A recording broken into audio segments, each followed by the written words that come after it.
বাড়িতে কোন জেদ পাত্র চলে গেল কোথায় কি যে এতটা রাস্তা হেঁটে হেঁটে ও কি আচ্ছা মানু তো নুপুর কই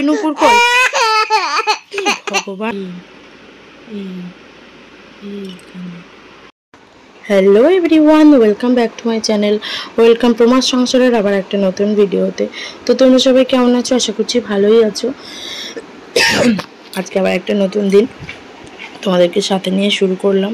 তো চলো ভিডিওটা দেখতে থাকো, কী কী হয় না হয় চেষ্টা করবো সবটা শেয়ার করার। তো চলো শুরু করি।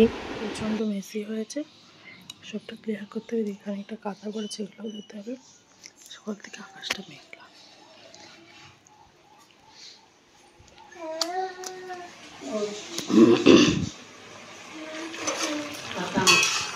এখনো মশলা দেয়নি, বন্ধ করে দেখে মশলা দেয়নি বলে বন্ধ। এদিকে রান্নাবান্না হয়েছে, মা আর্ধেকটা করেছে আর যেটুকু বাকি ছিল আমি করে নিলাম। বরবটি দিয়ে, মাছের মাথা দিয়ে চচ্চড়ি, আলু টালু দিয়ে, আর হয়েছে কচু শাক। তো হঠাৎ করে না মেয়ের হাঁটুতে দেখছো একটা ফুসকুড়ির মতো, হাঁটুতে পায়ে কী সব বেরিয়েছে।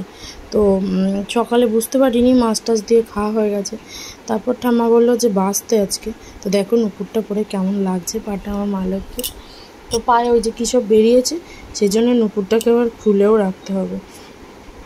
খেলা টেলা করে গেল ঠাম্মুর কাছে, আর আমি একটু মশলা বেটে নিচ্ছি। মা বললো মশলা দেওয়া হয়নি, তো মিক্সারটা যেহেতু এখনও ঠিক করা হয়নি, আর বাইরে তো তুমুল বৃষ্টি হচ্ছে, তো আমি ঘরের মধ্যে মশলাটা বেটে নিচ্ছি শিলে নিয়ে। এবার তরকারিটাকে দেখো নামিয়ে নিয়েছি। এত সুন্দর হয়েছে না খেতে, দেখতেও যতটা সুন্দর হয়েছে খেতে তার থেকে বেশি সুন্দর হয়েছে। আর এখানে পেঁয়াজ রসুনগুলো আছে, ওটা দিয়ে কচু শাক হবে সেই জন্য, তো খুব সুন্দর হয়েছে। আর এবার কচু শাকটা করবো, তার জন্য কড়াইটাকে গরম বসিয়েছি। আর এই দেখো বাইরের বৃষ্টিটা দেখো, বাইরে তো মুষলধারে বৃষ্টি হচ্ছে। আর এদিকে রান্না হচ্ছে, কচু শাকটা হয়ে গেলে ভাত খেয়ে নেবো। একটা বরবটির চচ্চড়িটা যে এত ভালো গন্ধ বেরিয়েছে, সাথে একটু গালে এদিকে দিয়ে দেখলাম খেতেও সুন্দর হয়েছে। তো এখন করবো কচু শাকটা। কড়াইয়ের মধ্যে প্রথমে দিয়ে দিলাম 5 ফোড়ন, আর এই যে ধারে লাগা লাগা দেখছো, আর এই পেঁয়াজ রসুনটা এবার দেবো। আর এইখানে আছে আমার জিরে বাটা, কিছুটা জিরে আজকে লাগবে, আর বেশি লাগবে না। আর একটু মিশিয়ে বেটে রেখে দেবো, কালকে হয়ে যাবে। আর এখানে বৃষ্টিতে সমানে পড়েই যাচ্ছে। তো পেঁয়াজ রসুনগুলো দিয়ে দিলাম, আর কাঁচা লঙ্কা পরে কুচিয়ে দিয়ে দেবো ওখানে। আর যা বলছিলাম, এই দেখো এর গায়ে যে লাগা লাগাগুলো দেখছো, যখন কচু শাকটা দেবো দিয়ে কচু শাকের জলটা ওর গায়ে যখন লাগবে, তখন একটু কেকে দিলে হয়ে যাবে, তখন আর ওর গায়ে লাগাটা থাকবে না। আর দেখাচ্ছিলাম দেখো বাইরে বৃষ্টি হচ্ছে বাবা, আর ঘরের জানলাটা তাতে খোলা দেওয়া হয়নি, চলে এসেছি জানলাটা দিতে। আর এবার পেঁয়াজটা রসুনটা ভাজা হয়ে গেছে, 5 মিনিট, এবার দিয়ে দেবো কচু শাকটা। এইসব কচু শাকটা রান্না করা না অনেক সময় সাপেক্ষ ব্যাপার। এর থেকে জল ঝরানো সিদ্ধ করে, তাও এখন অনেকটা জল মারতে হবে। তো ওর মতো হতে লাগুক, আর আমি যাই দুটো ভাত খেয়ে আসি। তারপর আবার সোনুর জন্য একটু রান্নাও করবো, ইচ্ছা আছে। অনেকদিন খিচুড়ি দেওয়া হয় না, তো একটু খিচুড়ি দেবো। কিন্তু খিচুড়ি বসিয়েছিলাম বটে, গায়ে যেহেতু এরকম বেরিয়েছে, বাড়ি থেকে সবাই বলছে মায়ের দয়া হতে পারে, তো ডাল পেঁয়াজ কিছু দিস না। আর আমি খিচুড়িতে ডাল দিয়েছিলাম, ওই জন্য আর দেওয়া হয়নি। মুখের জিনিসটা আমি খাওয়াতে পারলাম না। আর এই যে এবার দুপুরবেলায় খাওয়া দাওয়া হচ্ছে। খেতে তো মেয়ে চাইছে না, আর বারবার করে চেষ্টা করছি খাওয়ানোর। একটু নিষ্টাম নিয়ে বসেছি, তো অবস্থাটা দেখতে থাকো তোমরা। আমি তাড়াতাড়ি খেয়ে নাও, কাকার বাড়ি যাবো আমরা, তাড়াতাড়ি খেয়ে নাও। দাও গালে দাও, দাও ফটো। কার ফটো? কার ফটো? কার? বলো মানুর, বলো মানুর ফটো। এসে যদি কাঁচের ফ্রেম হতো না আবার। বলো মানু, মানু। কার ছবি ওতে? কার ছবি? এই যে মানু। তোমার বাড়ি কোথায় বলো মামা? বাড়ি কোথায় বলো? বাবা বক পেন দেখে শুনবার যা ভেঙে ফেলেছিস, এখানে তো বেরিয়েছ।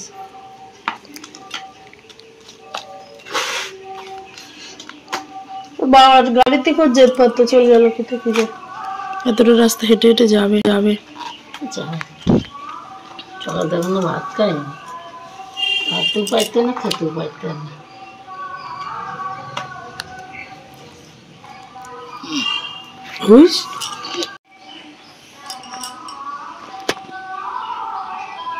মুখ উঁচু করো, মুখ উঁচু করো। ওরে উঁচু কর রে, একটু পোজ দাও, একটু সুন্দর পোজ দাও তো, একটু পোজ দাও, সুন্দর পোজ দাও। আমার দিকে ফেরো, হাসো হাসো, আমার দিকে ফিরে হাসো।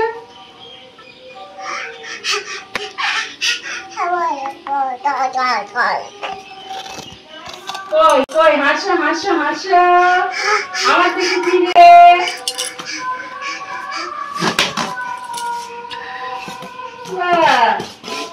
পড়বি, হ্যাঁ ওই ফটো নিয়ে পড়বি, তারপর তো শান্তি হবে।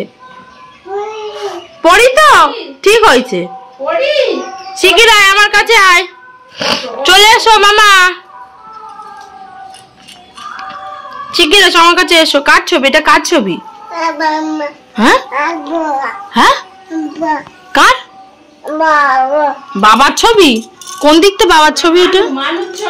কোন দিকতে বাবার ছবি? কে ওটা, কে বলো? ও কি, কি করে দেখবি, বুঝতে পারতেছিস না?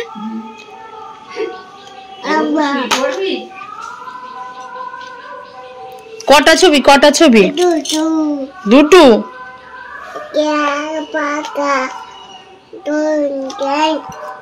একটা, দুটো, তিনটে, চারটে, হাততালি, পাঁচটা।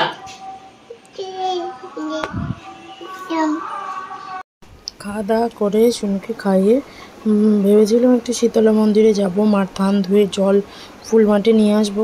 তো ঠাম্মা বললো সকালে তুই মাছ টাছ দিয়ে ভাত খেয়েছিস, যেতে হবে না, আমি যাচ্ছি। তো ঠাম্মা গেছিলো, আমি আর যাইনি। আর আমি খাইয়ে দাইয়ে আমি নিজে খেয়ে নিলাম। বিকেলে একটু ডাক্তারের কাছেও যাব, মায়ের উপরে ফেলে রাখলে এখনকার সময় তো চলে না। মা অবশ্যই আছেন, তবে একটু ডাক্তারও দেখাতে যাব, দেখি ডাক্তারবাবু কি বলেন। আজকের ওয়েদারটা এত বাজে, তার জন্য শুনুকে একটা হাতা লম্বা গেঞ্জি লম্বা প্যান্ট পরিয়ে নিয়ে যাচ্ছি। ডাক্তারের কাছে যেতেই হবে, দেখি কি বলে। আর এখানে দাদুর সাথে ভাব করতে গেছে কি ঝাড়া যায় দাদুর থেকে, সেটাই এখন ভাবছে। আমরা এখন এসছি ডাক্তারকে দেখাতে, এখন দেখি ডাক্তারবাবু কি বলেন, তবে তোমরা বাড়িতে বলছি কি হবে। পুরো পরিবার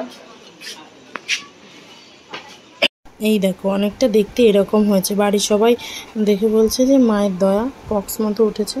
হাম হলে তো গুটি গুটি হয়, আর গায়ে একটু জ্বরও থাকে, তো গায়ে জ্বরটা খুব একটা বোঝাচ্ছে না, হালকা গা গম গম করছে। তো দেখো সারা পায়ের তলা, মেয়ে তো সকাল থেকে পাই পাততে পারছিল না। তারপর যত বেলা যাচ্ছে দিন স্বাভাবিক, তারপরে স্বাভাবিক হয়েছে, হাঁটা চলা খেলাধুলো সবটাই তো করেছে, তোমরা দেখলে। তো সারাদিন আর তোমাদেরকে দেখাইনি, এখন দেখাচ্ছি আমি রাত্রিবেলা। দেখো পা কী করে পাতবে, দেখো সারা পায়ে, যেখানে দেখবে আঙুলে টাঙুলে, পায়ের তলায়, গোড়ালিতে, সব জায়গায় পায়ের তলাটাই বেশি হয়েছে, আর পাছুতে হয়েছে, সঙ্গে হাতেও হয়েছে, সবটাই তোমাদের দেখাচ্ছি। দেখো এই দেখো আঙুলে, তাহলে আঙুলটাও কী করে পাতবে বাচ্চাটা আমার। তো এই যে তোমাদেরকেও দেখিয়ে রাখলাম যে তোমরা একটু সাবধান হয়ে যাও, যে মায়ের দয়া বলে যেন ফেলে রেখো না। তো এই ডাক্তারবাবু বললেন এটা মায়ের দয়া না, এটা সোর্স না কি বললো, তাই হয়েছে। তো ওষুধ দিয়েছেন, গায়ে লাগানোর মলমও দিয়েছেন, আর বললো ভিটামিনের জন্য হচ্ছে, ভিটামিন বি কমপ্লেক্স সিরাপও দিয়েছেন। তো সব কিছু খেলে বললো ঠিক হয়ে যাবে। এই দেখো হাতেরটা, আর ঘুমের ভাবটা দেখলে, শরীর তো এমনিই ক্লান্ত, এভাবে শুয়ে আছে। তো আজকের ব্লগটা এই অবধি, আবার দেখা হবে নতুন একটা ভিডিওর সঙ্গে। ততক্ষণ তোমরা সবাই ভালো থেকো, সুস্থ থেকো, আর আমাকে এইভাবে সাপোর্ট করতে থেকো। এখন এই ভাইরাসটা হচ্ছে, যাদের যাদের আমার মতো এরকম ছোট্ট বাচ্চা আছে, কিংবা তার থেকে বড় 2, 3, 5 বছরের বাচ্চাদেরও হচ্ছে, ডাক্তারের কাছে দেখলাম, আর সবাই বলছেও। তো সাবধানে থেকো, বাচ্চাদের সুস্থ রেখো। আজকের মতো টাটা, থ্যাঙ্কস ফর ওয়াচিং।